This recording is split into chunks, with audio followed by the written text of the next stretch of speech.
네, 오늘 우리가 함께 볼 말씀은 열왕기하 말씀이겠습니다. 열왕기하 9장 말씀 되겠습니다. 열왕기하 9장 1절에서 13절까지 말씀 봉독해 드리겠습니다. 구역성경 575쪽 정도 되겠습니다. 봉독합니다. 선지자 엘리사가 선지자의 제자 중 하나를 불러 이르되 너는 허리를 붕이고 이 기름병을 손에 가지고 길르앗 라못으로 가서 가라. 거기에 이르거든 임시의 손자 여호사밧의 아들 예후를 찾아 들어가서 그의 형제 중에서 일어나게 하고 그를 데리고 골방으로 들어가 기름병을 가지고 그의 머리에 부으며 이르기를 여호와의 말씀이 내가 네게 기름을 부어 이스라엘 왕으로 삼노라 하셨느니라 하고 본 문을 열고 도망하되 지체하지 말지니라 하니 그 청년 곧 그 선지자의 청년이 길르앗 라못으로 가니라. 그가 이르러 보니 군대 장관들이 앉아 있는지라 소년이 이르되 장관이여 내가 당신에게 할 말이 있나이다. 여호가 이르되 우리 모든 사람 중에 누구에게 하려느냐 하니 이르되 장관이여 당신에게니이다 하는지라. 여호가 일어나 집으로 들어가니 청년이 그의 머리에 기름을 부으며 그에게 이르되 이스라엘 하나님 여호와의 말씀이 내가 네게 기름을 부어 여호와의 백성 곧 이스라엘의 왕으로 삼노니 너는 내 주 아합의 집을 치라. 내가 나의 종 곧 선지자들의 피와 여호와의 종들의 피를 이스벨에게 갚아주리라. 아합의 온 집이 멸망하리니 이스라엘 중에 매인자나 노인자나 아합에게 속한 모든 남자는 내가 다 멸절하되 아합의 집을 느밧의 아들 여로보암의 집과 같게 하며 또 아히야의 아들 바사의 집과 같게 할지라. 이스라엘 지방에서 개들이 이세벨을 먹으리니 그를 장사할 사람이 없으리라 하셨느니라 하고 곧 문을 열고 도망하니라. 여호가 나와서 그의 주인의 신복들에게 이르니 한 사람이 그에게 묻되 평안하냐? 그 미친 자가 무슨 까닭으로 그대에게 왔더냐? 대답하되 그대들이 그 사람과 그가 말한 것을 알리라 하더라. 우리가 이르되 당치 아니한 말이라 청하건대 내가 그대는 우리에게 이르라 하니 대답하되 그가 이리이리 네게 말하여 이르기를 여호와의 말씀이 내가 네게 기름을 부어 이스라엘 왕으로 삼는다 하셨다 하더라 하던지라. 무리가 각각 자기의 옷을 급히 가져다가 섬돌 위 곧 예후의 밑에 깔고 나팔을 불며 이르되 예후는 왕이라 하니라. 아멘. 아합 왕가의 지배 아래 이스라엘은 더 이상 하나님의 백성이라고 할 수 없을 만큼 영적으로나 도덕적으로나 타락해 있었습니다. 그들은 바알 숭배에 깊이 빠져 있었을 뿐 아니라 모세의 율법이 가르치는 정의로운 삶에서도 떠나 있었습니다. 이런 부패의 중심에는 바로 아합 왕가가 있었습니다. 하나님은 이런 아합 왕가를 심판하실 것이라 열왕기상 21장에서 이미 경고하신 바 있습니다.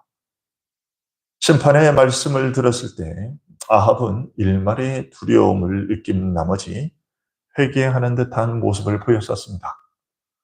그로 인해 아합 왕가에 대한 하나님의 심판은 당장에 실행되지 않고 연기되었습니다. 그 일을 우리가 잠시 되돌아보면 열왕기상 21장 27절 29절인데 하나님께서 이렇게 말씀하시죠. 아합이 이 모든 말씀을 들을 때 하나님의 그 심판의 말씀을 들었을 때에 그의 옷을 찢고 굵은 배로 몸을 동이고 금식하고 굵은 배에 누우며 또 풀이 죽어 다니더라. 여호와의 말씀이 디셉 사람 엘리야에게 임하여 이르시되 아합이 내 앞에서 겸비함을 네가 보느냐? 그가 내 앞에서 겸비함으로 내가 재앙을 저의 시대에는 내리지 아니하고 그 아들의 시대에야 그의 집에 재앙을 내리리라 하셨더라.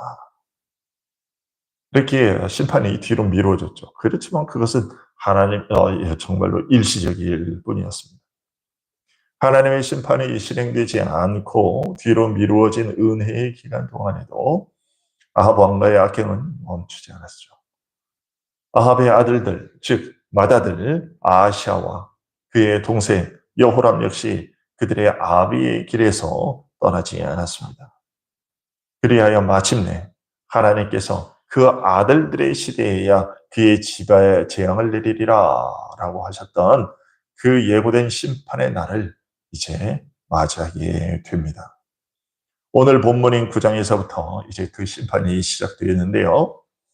지난주에 보았던 것처럼 이스라엘 왕 여호람은 길르앗 라못에서 이제 아람 왕 하사엘과 싸우다가 부상을 당했고, 그 부상을 치료하기 위해서 이스라엘 왕궁으로 되돌아온 상태였습니다. 이때 엘리사는 제자 중 한 사람을 길르앗 라못으로 보냅니다. 이제 1절을 보시면 이렇게 되어 있죠. 선지자 엘리사가 선지자의 제자 중 하나를 불러 이르되 너는 허리를 동이고 이 기름병을 손에 가지고 길르앗 라못으로 가라. 무엇 때문에 보냈느냐? 그 보낸 이유는 여호람의 군대 장관인 예후에게 기름을 부어 이스라엘의 왕으로, 북이스라엘의 왕으로 세우기 위해서였습니다. 2절부터 또 보시면 거기에 이르거든 nim시의 손자 여호사밧의 아들 예후를 찾아 들어가서 그의 형제 중에서 일어나게 하고 그를 데리고 골방으로 들어가 기름병을 가지고 그의 머리에 부으며 이르기를 여호와의 말씀이 내가 네게 기름을 부어 이스라엘 왕으로 삼노라 하셨느니라 하고 곧 문을 열고 도망하되 지체하지 말지니라 라고 일러주었습니다. 이렇게 여호가 북이스라엘의 왕이 되어 아합 왕가를 심판할 것이라는 사실은 이미 엘리야에게 알려주셨던 일이었죠. 우리가 열왕기상 19장에서 그것을 보았습니다. 열왕기상 19장 15절부터 17절까지 거기를 보면 이렇게 되어 있죠. 함께 보실까요? 열왕기상 19장 15절부터 보면 여호와께서 그에게 이르시되 너는 네 길을 돌이켜 광야를 통하여 다메섹에 가서 이르거든 하사엘에게 기름을 부어 아람의 왕이 되게 하고 너는 또 nim시의 아들 예후에게 기름을 부어 이스라엘의 왕이 되게 하고 이렇게 분명히 말씀하셨어요. 그렇죠? 그러면서 17절에 예후를 그렇게 이스라엘의 왕이 되게 하시는 이유에 대해서 17절에서 설명하시기를 하사엘의 칼을 피하는 자를 예후가 죽일 것이요 예후의 칼을 피하는 자를 엘리사가 죽이리라 라고 하셨어요. 자, 이 말씀하신 대로 이제 때가 되어서 하나님의 계획이 실행에 옮겨지게 된 것입니다. 오늘 보면 2절과 3절을 보면 엘리사는 이 젊은 선지자에게 자신의 제자에게 어떻게 해야 할지를 자세히 일러주었죠. 그런데 3절 마지막에 보면 좀 특이한 지시사항이 있습니다. 3절 마지막에 보게 되면 이것은 예후에게 기름을 부으며 왕으로 세우자마자 부어서 왕으로 세우자마자 곧 문을 열고 도망하라 라는 것이었죠. 이것은 이 선지자의 제자가 이제 선지 생도가 해야 할 일이 매우 위험한 일이라는 사실을 의미하죠. 도대체 어떤 면에서 그러면 이것이 위험한 일인가? 왕이 지금 엄연히 존재하고 있음에도 불구하고 새로운 왕을 세우는 일이었기 때문인 거죠. 이것은 명백히 반역에 해당하는 일 아닙니까? 이 일의 위험성을 보여주는 과거의 한 사건이 있죠. 바로 다윗에게 기름을 부어서 왕으로 세운 일이었습니다. 하나님께서 사무엘에게 그 일을 다윗에게 기름을 부어서 왕으로 세우라 그 일을 시키셨을 때 사무엘이 하나님께 이렇게 얘기를 합니다. 사울이 들으면 나를 죽일 것입니다. 그러자 하나님께서 방법을 일러주시죠. 너는 암송아지를 끌고 가서 말하기를 내가 여호와께 제사를 드리러 왔다 하고 이새를 제사에 청하라.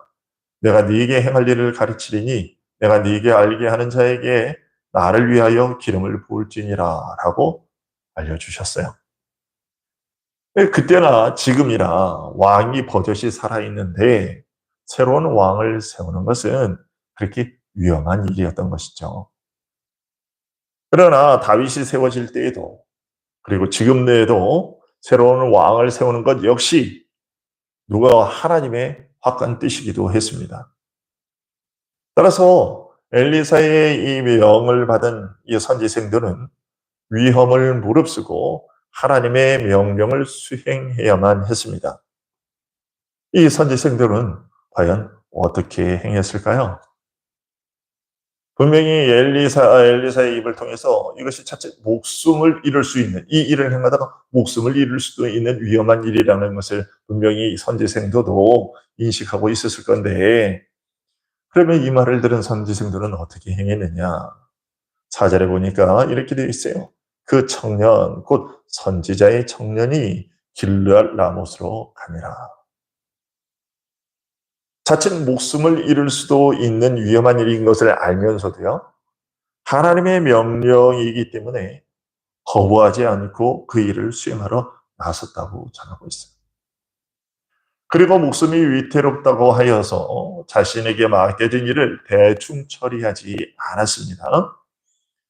그에게 맡겨진 하나님의 말씀, 하나님께서 전하라고 하신 그 말씀을 분명하고 정확하게 전달을 합니다. 5절부터 10절의 기록이 그것을 보여주죠. 그가 이르러 보니 선지 성도가 도착했습니다. 그랬더니 군대 장관들이 쭉 앉아 있었습니다. 여러분, 그거 군대 장관들이 지금 아합의 군대 장관들이 여호람의 군대 장관들이 쭉 앉아 있어요. 여러분들 그런 자리에 가보셨는지 모르겠습니다. 여러분, 우리가 평상시에 이렇게 그 나라의 녹을 먹는 사람들, 높은 고위 관직자들 우리가 직접 대면하지 않고 뉴스로 그 사람들이 하는 일들을 보고 뭐 하고 있을 때는 참 바보 같아 보이고, 아유, 저 사람들 별거 아닌 것 같고 막 그래 보이잖아요. 그러나 여러분들 막상 그 사람들이 쭉 모여있는 그런 자리에 가면요, 여러분 그거 쉽지 않습니다. 그 주눅이 들 때도 있어요. 여기 보면 군대 장관들이 쭉 앉아있다고 그러잖아요. 오늘날로 치면 별들이 별을 단 사람들이 쭉 앉아있었던 거잖아요. 그러니까 군대를 다녀온 사람들은 다 알아요. 별이 스타가 원스타, 투스타 이렇게 이런 사람들만 떠도요, 별 4개는 둘째 치고 별 하나 둘만 달아도요, 그런 사람이 딱 이제 그 밑에 있는 부대를 방문한다고 그러면 그 밑에 사람들이 벌벌 뛰고 난리가 납니다. 그런데 그런 별을 단 사람들만 쭉 모여있는 그런 자리에 들어간다? 보통 일 아닙니다. 자, 군대 장관들이 그렇게 앉아 있었어요. 근데 이제 소년이라고 얘기하고 있으니까 얼마나 이제 나이가 되지도 않는 사람, 그런데도 이제 선지생도인데 선지자 훈련을 받고 있는데, 그런데 들어가서 그 일을 수행합니다. 소년이 이르되 장관이여, 내가 당신에게 할 말이 있나이다. 여호와가 이르되 우리 모든 사람 중에 누구에게 하려느냐 하니 이르되 당신입니다. 그러니까 예후가 또 일어납니다. 이것도 사실 놀라운 일이기는 하죠. 지금 선지생들고 왔다 해도 지금 소년이라고 하니까 젊은 청년이고 아직 정식 선지자도 아닙니다. 그런데도 그렇게 얘기를 하니까 또 순순히 일어납니다. 자, 일어나서 집으로 들어갑니다. 청년이 그의 머리에 기름을 부으며 그에게 이르되, 자, 이 일을 할 때 여호와가 얼마나 황당했을까요? 예. 그런데 계속 소년은 아랑곳하지 않고 그 일을 합니다. 부으며 그에게 이르되 이스라엘 하나님 여호와의 말씀이 내가 네게 기름을 부어 여호와의 백성 곧 이스라엘의 왕으로 삼느니 너는 네 주 아합의 집을 치라. 여러분, 이 이야기를 하는 것이 얼마나 떨릴 일입니까? 이거 자칫하다가 지금 하나님의 명령이라고 해서 그래서 오기는 했지만, 여러분 이게 지금 할 소리입니까? 지금 당신의 당신의 왕의 집을 지금 다 멸절시키라는 거예요. 왕을 베박하고 쿠데타를 일으켜서 지금 그 집 식구들을 다 죽이라고 지금 명령을 하고 있는 거잖아요. 근데 예후가 이 말을 들었을 때 어떻게 나올지, 여러분들 이게 보통 일이 아닙니다. 근데 이 말을 합니다. 내 주 아합의 집을 치라.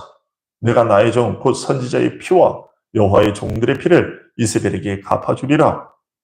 아합의 온 집이 멸망하리니 이스라엘 중에 메인자나 노인자나 아합에게 속한 모든 남자는 내가 다 멸절하되 아합의 집을 느바세 아들 여로보암의 집과 같게 하며 또 아히야의 아들 바아사의 집과 같게 할지라. 이스라엘 지방에서 개들이 이세벨을 먹으리니 그를 장사할 사람이 없으리라 하셨느니라 하고 곧 문을 열고 도망하니라. 그럼 우리가 아합 왕에 대한 기록을 그동안 쭉 봐왔지만, 여러분 지금 이스라엘의 실질적인 왕은 누구라고 할 수 있느냐 하면, 이제 아합은 죽었지만, 아합이 죽었고 아시아와 여호람 그의 그 맏아들 둘째 아들 이렇게 와 있지만, 여러분 지금 이스라엘의 실질적인 왕은요 여호람도 아닙니다. 우리가 지금 보면 이세벨이 아직도 기세 등등해요.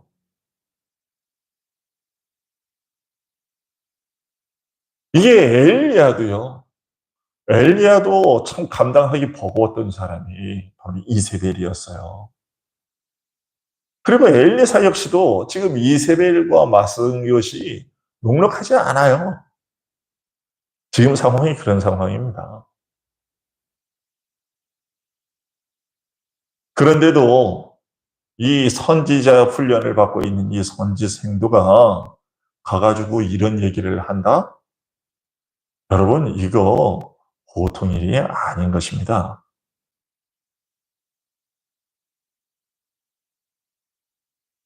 이 선지 생도가 보인 태도는요, 그는 분명 지금 훈련생의 입장이에요. 훈련생이에요. 정식 선지자가 아닌. 그랬지만 그가 보인 태도는 분명 선지자의 것이었습니다.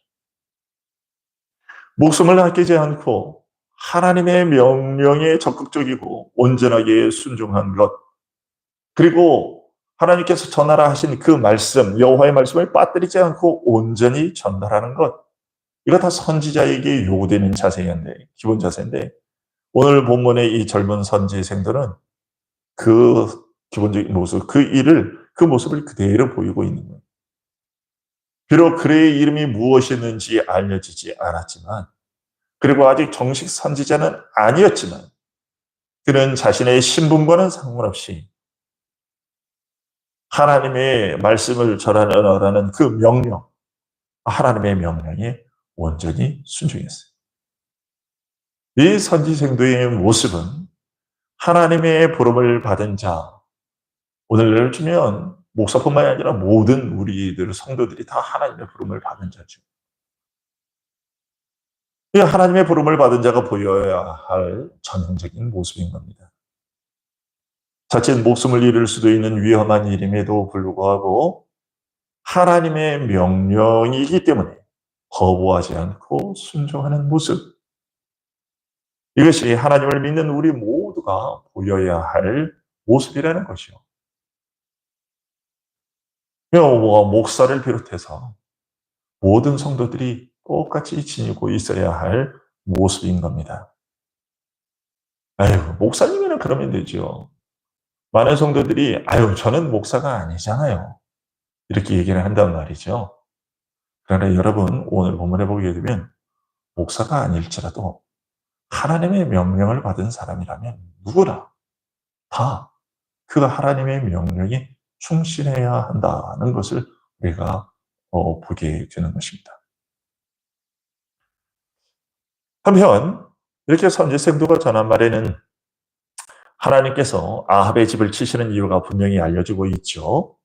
실제로 보면 나의 종, 곧 선지자의 피와 여호와의 종들의 피를 이세벨에게 갚아주리라는 것이었습니다. 참으로 이세벨은 이스라엘의 바알 종교를 퍼뜨리기 위해 많은 선지자들을 죽였습니다. 열왕기상 18장 4절에 보면 그렇게 나와 있죠. 열왕기상 18장 4절에 보면 이세벨이 여호와의 선지자들을 멸했다 얘기를 하고 있어요. 이세자의 선지자들을 멸할 때 오바댜가 선지자 100명을 가지고 50명씩 구리에 숨기고 떡과 물을 먹였더라라고 얘기를 하고 있어요.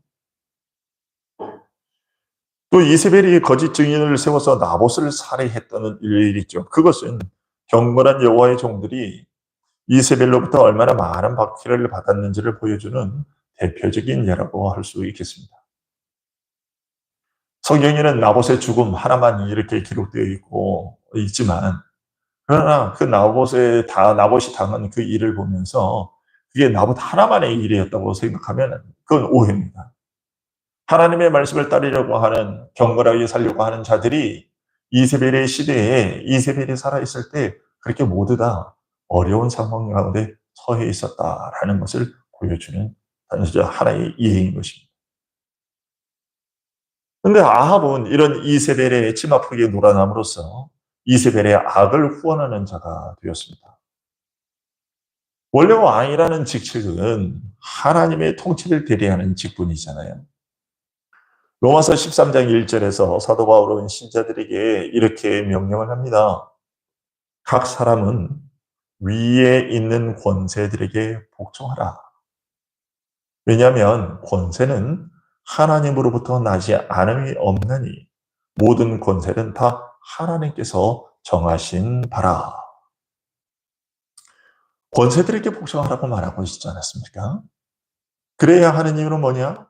모든 권세는 다 하나님께로부터 났으며 하나님께서 정하신 것이기 때문이라 말하고 있습니다. 그런데 여기서 우리가 주의해야 할 것이 있습니다. 권세의 자리에 있는 아무개라는 사람에게 복종하라는 말이 그렇게 말하고 있지 않습니다. 권세의 자리에 있는 아무개에게 복종하라는 것이 아니라 권세에게 복종하라라고 말하고 있는 겁니다. 그러면 하나님께서 권세들을 세우신 목적은 무엇이냐? 로마서 13장 3절 4절 이렇게 얘기하죠. 다스리는 자들은, 그러니까 권세자들을 얘기합니다. 권세, 아무개라는 사람이 아니라 권세라는 것에 대해서 얘기하는 거예요. 그 권세는 무엇이냐? 선한 일에 대하여 두려움이 되지 않고 악한 일에 대하여 되나니 네가 권세를 두려워하지 아니하려느냐? 선을 행하라. 그리하면 그에게 칭찬을 받으리라. 그는 하나님의 사역자가 되어 네게 선을 베푸는 자니라. 그러나 네가 악을 행하거든 두려워하라. 그가 본연히 칼을 가지지 아니하였으니 곧 하나님의 사역자가 되어 악을 행하는 자에게 진노하심을 따라 보응하는 자니라.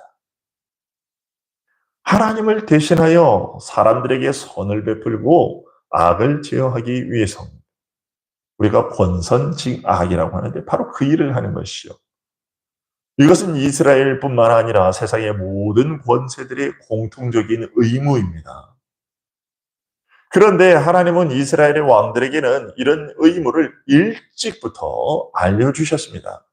신명기 17장 14절부터 20절에서 이스라엘의 왕을 세우게 될 때의 규칙을 하나님께서 알려주셨는데 그 핵심은 하나님의 율법을 항상 그 옆에 두고 그러다 두어서 하나님은 경외하기를 배우고 교만하지 말고 하나님의 율법대로 행하라. 이것이 하나님께서 이스라엘 왕들이 지켜야 할 본분이라 마땅한 자세, 기본 자세라라고 알려주신 것이었습니다. 자, 왕에게 교만하지 말고 하나님의 율법대로 하라라고 지시하신 그 말의 뜻이 무엇입니까? 네 마음대로, 네 생각대로 다스리려 하지 말고 하나님의 명령에 따르라라는 그런 것 아닙니까? 즉 나라를 다스리는 실질적인 통치자는 하나님이시며 이 땅의 왕은, 사람들의 눈에 보이는 왕은 하나님의 통치를 대리하는 자일 뿐이라는 것이죠. 다른 나라의 왕들은 이 사실을 몰라도 이스라엘의 왕들은 이 원리를 명심해야만 했습니다. 하지만 아합은 그렇게 못했던 거죠. 왕권을 악을 통제하는 데에 사용하기는커녕 오히려 악을 조장하고 악을 강화시키는 데에 사용했다는 것입니다. 아합이 길랄 나무 전투에서 사망한 것은요, 그 잘못에 따른, 그 죄악에 따른 하나님의 심판이었던 거죠. 그렇게 아합을 심판하신 하나님은 이제 그 심판의 칼날을 누구에게로 향하느냐? 아합 왕가의 악의 뿌리라 할 수 있는 이세벨에게로 향하셨습니다. 오늘 본문 8절부터 10절의 심판 선고는 바로 아합이 나봇의 포도원을 빼앗았을 때 엘리야에게 아합에게 한 말과 같습니다. 일치합니다. 보면 열왕기상 21장에서 하나님은 이렇게 말씀하셨어요. 열왕기상 21장 21절부터 23절에 보시면 여호와의 말씀이 내가 재앙을 네게 내려 아합에게 말씀하시고 네게 내려 너를 쓸어버리되 네게 속한 남자는 이스라엘 가운데 매인자라 노인자를 다 멸할 것이고 또 네 집이 느밧의 아들 여로보암의 집처럼 되게 하고 아헤야 아들 바사의 집처럼 되게 하리니 이는 네가 나를 노하게 하고 이스라엘이 범죄하게 한 까닭이라.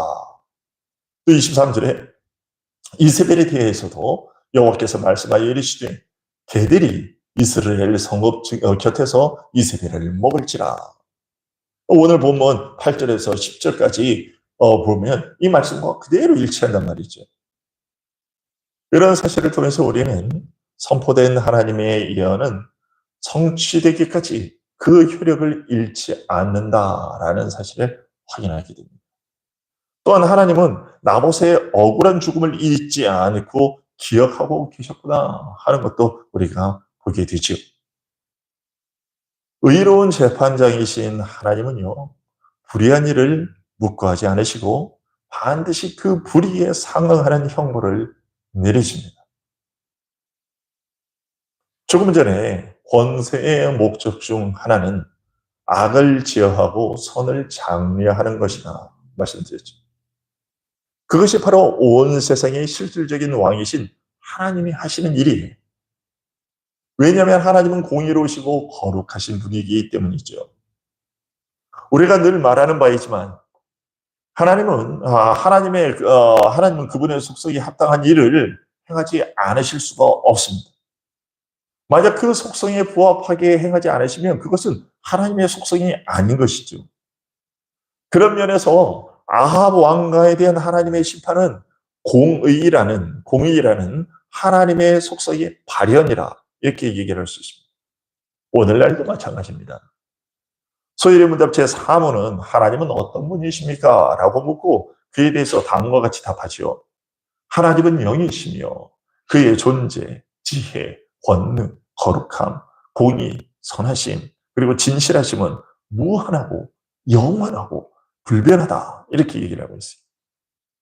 하나님의 속성 중에 무엇이 들어있냐면 공의가 있으며 이 속성은 무한하고 다른 속성들처럼 무한하고 영원하고 불변하다라고 말하고 있습니다.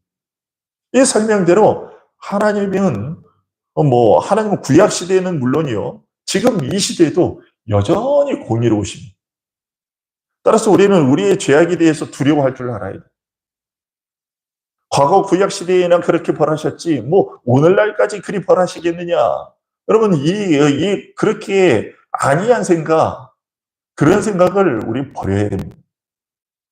비록 우리가 예수 그리스도의 대속의 피로 구속받고 죄 용서받기는 했지만요, 그렇다고 우리의 죄악에 대해서 하나님께서 아무런 징계도 하지 않으실 것이라 이렇게 생각해서는 안 된다는 거예요.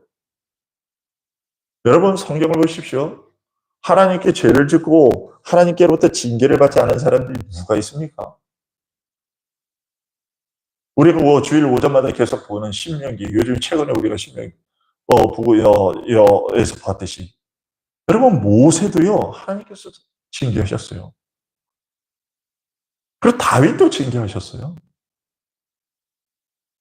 그들을 향한 구원은 취소되지 않았지만요, 그들이 하나님의 백성으로서의 갖춰야 할 삶의 태도에서 벗어났을 때는 그들을 그렇게 정말로 엄청날 정도로 그들을 징계하셨단 말이에요.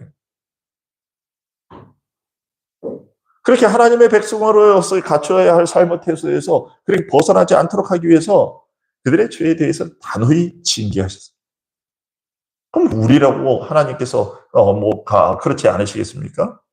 우리라고 예외겠습니까? 결코 그렇지 않다는 거, 우리가 결코 예외가 되지 않는다는 것을 히브리서가 분명히 알려주고 있잖아요. 히브리서 12장 4절부터 13절에 보면 사도가 이렇게 얘기를 하잖아요. 너희가 죄와 싸우되 아직 피 흘리기까지는 대항하지 아니하고. 그러면 우리에게 뭐라고 얘기하냐면 대충 그 정도 살았다고 그 정도 살면 되겠지, 이 정도 살면 되겠지, 그런 생각하지 말라고 얘기하잖아요. 죄와 싸우되 어디까지 싸우라고 얘기를 하냐면 피 흘리기까지 대항하라고 얘기를 하고 있어요. 피 흘리기까지는 대항하지 아니하였다. 이렇게 얘기를 하고 있다는 아니하였다라는 얘기는 뭡니까? 우리가 피 흘리기까지, 심지어 우리가 목숨을 잃는 한이 있더라도 라는 얘기잖아요. 목숨을 잃는 한이 있더라도 우리가 죄와 타협해서는 안 된다는 그런 얘기를 하고 있는 것이고, 또 그렇게 우리가 그런 거룩한 자로 살아가도록 하기 위해서 하나님께서 우리에게 어떤 일들을 행하시느냐. 히브리서 12장 계속 보시면 히브리서 12장 여러분 한번 보세요. 5절에 보면 또 아들들에게 권하는 것 같이 너희에게 권면하신 말씀을 너희가 잊었도다. 하나님이 뭐라고 말씀하셨느냐. 내 아들아 주의 징계하심을 경히 가벼이 여기지 말며 그에게 꾸지람 받을 때에 낙심하지 말라. 주께서 그 사랑하시는 자를 징계하시고 그가 받아들이시는 아들마다 채찍질하심이라 하였으니 너희가 참음은 징계를 받기 위함이라. 하나님이 아들과 같이 너희를 대우하시나니 어찌 아버지가 징계하지 않는 아들이 있으리요. 징계는 다 받는 것이거늘 너희에게 없으면 사생자여 친아들이 아니니라.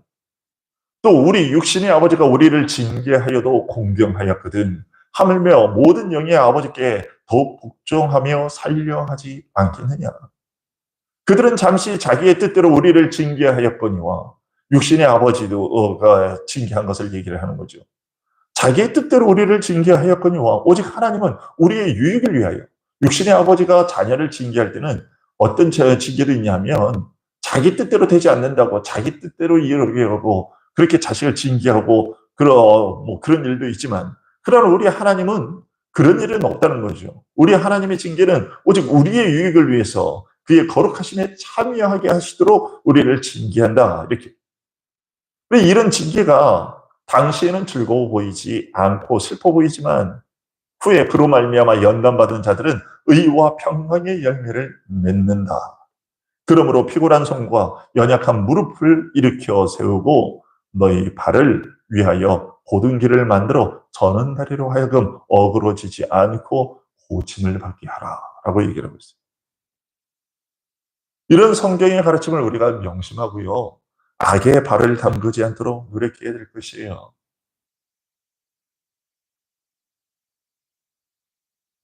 오늘 보면서 하나님은 분명히 이렇게 아합 가문에 대한 심판을 분명히 얘기하십니다.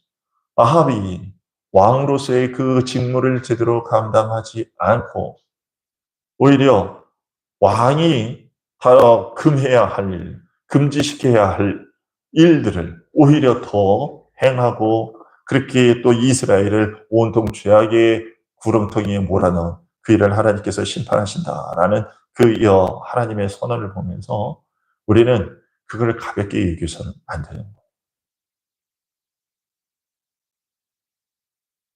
하나님의 공의가 이렇게 실현된다는 것을 우리가 기억하고 우리가 두려운 마음을 품어야 되고 우리가 이렇게 하나님의 징계는 오늘날에도 임할 수 있다라는 것을 기억하고 우리가 악에 치우치지 않도록 노력해야 될 것입니다. 이런 하나님의 심판을 알려준 후 선지생들은 곧바로 도망했고 예후는 다시 동료들에게로 돌아왔습니다.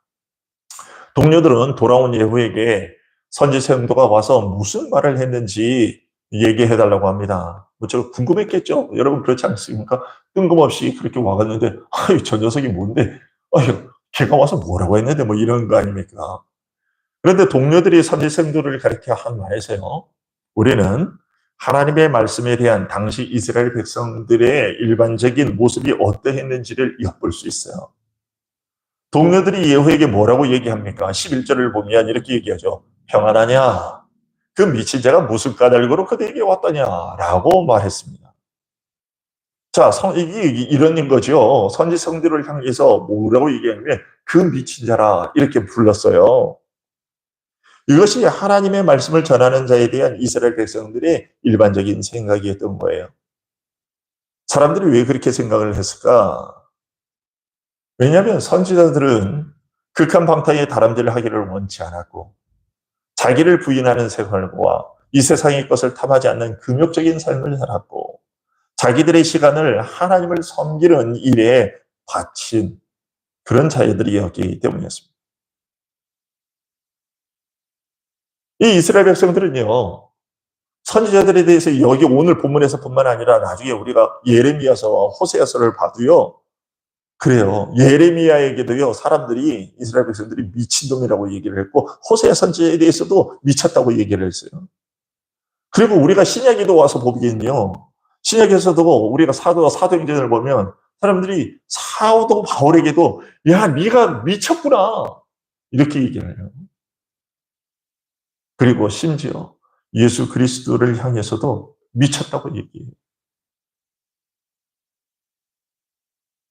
그러면 지금은 어떨까요? 지금도 마찬가지입니다. 하나님을 믿지 않는 사람들, 하나님을 경외하지 않는 사람들은요, 신앙인들을 경멸하고 조롱합니다. 미친 사람 취급해요. 아유, 조금 심한 사람들. 일반 사람은 뭐 그 정도까지는 아니지만 기독교를 아주 싫어하는 그런 사람들 있잖아요. 그런 사람들은 마치 그렇게 얘기해요. 아유, 저 정신 나간 것들. 아유, 저건 뭐 한다고 저렇게 나가요. 여러분, 이렇게 말하는 사람들이 실제로 있잖아요. 그러나 우리는 세상의 그런 편견, 그런 시선을 두려워하거나 회피하려고 비굴하게 굴어서는 안 될 것입니다. 우리는 우리의 신앙을 꿋꿋이 지켜나가야 하고 하나님의 뜻을 전하는 사명을 끝까지 감당해야 합니다. 그러면 하나님께서 자신의 뜻을 이루시기 위해서 역사하십니다. 오늘 본문의 예후의 동료들의 모습이 그것을 보여줘요. 그들이 선지생들을 가리켜서 미친 자라고 하잖아요. 오늘 본문에 보게 되면. 미친 자라고 할 때만 하더라도요, 이들은 하나님의 말씀에 대해서 전혀 존중하는 마음이 없어요. 그죠? 평상시에 그들이 하나님의 말씀과 하나님과 그 선지자들을 그렇게 정신 나간 자들로 취급했다는 것은 하나님에 대해서도 별로 그들이 그런 자세를 취했었다는 것을 보여주는 거잖아요. 자, 그런데 예후에게서 선지생도가 전한 말이 무엇인지를 듣고서는요, 이들의 태도가 급격하게 변합니다. 그들의 이런 급격한 태도 변화는 상당히 당혹스럽습니다. 선지생들을 향해서 미친 자라고 했던 것을 생각하면 그들이 보인 이런 태도, 그들이 이런 태도를 보이는 대신에 어떤 태도를 보여야 되느냐, 이런 얘기를 해야 되지 않겠어요? 선지생들을 향해서 그 미친 자가 뭐라고 하더냐, 방금 그렇게 얘기했잖아요. 그런 그들의 태도를 보면 이제 예후에게서 야, 그 사람 뭐라고 하더니, 그러니까 예후가 걔가 와서 이런 말을 하더라라고 얘기를 했단 말이에요. 그 아합을 죽이라. 아합 가문의 이세벨도 죽이고 그 아합 가문에 속한 자 여호람 왕도 죽이고 그 집안에 속한 모든 식구들을 다 죽이라고 하더라.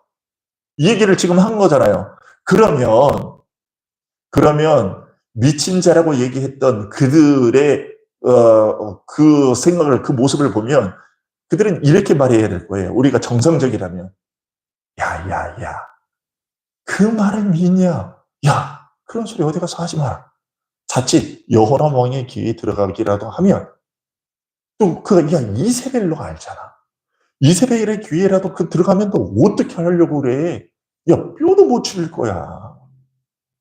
야, 그런 미친 자의 소리를 믿지 말래. 야, 그 어린애가 와서 한 얘기를 그거 어떻게 믿겠냐? 야, 그런 소리 하지 마. 야, 이따구로. 여러분, 이게 우리가 예상되는 정상적인 모습이에요.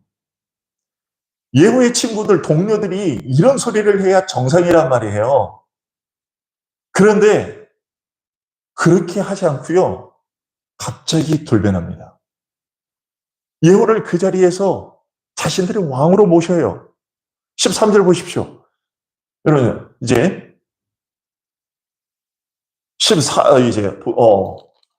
오늘 보면 여기 13절 보십시오. 13절 보니까 이렇게 돼 있어요. 무리가 각각 자기의 옷을 급히 가져다가 섬돌 위 곧 예후의 밑에 깔고 나팔을 불며 이르되 예후는 왕이라 하니라.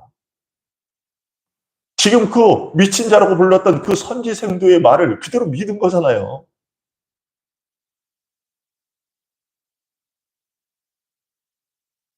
어떻게 이렇게 갑자기 태도가 돌변할 수 있을까?